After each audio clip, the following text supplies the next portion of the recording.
So, float switch.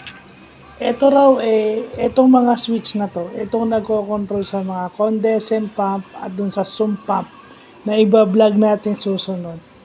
Ito raw yung switch na kapag ka sinwitch on mo, ito raw yung nagde-detect ng level ng liquid. Kumbaga ito tumutulong para ma-detect yung level ng liquid sa mga umaapaw na and then tsaka sila magpapakawala siguro.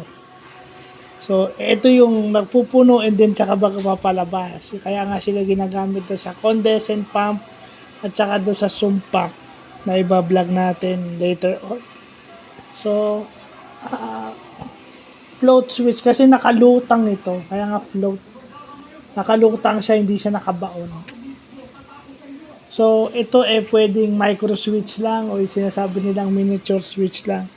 So, bakit natin to kailangan pag-aralan? Kasi may mga electrical and electronic devices na ito ang ginagamit.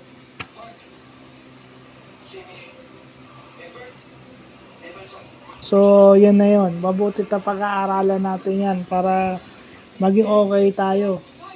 Hindi tayo pwedeng aanga-anga. Hanggat, kahit naman siguro little background meron tayo.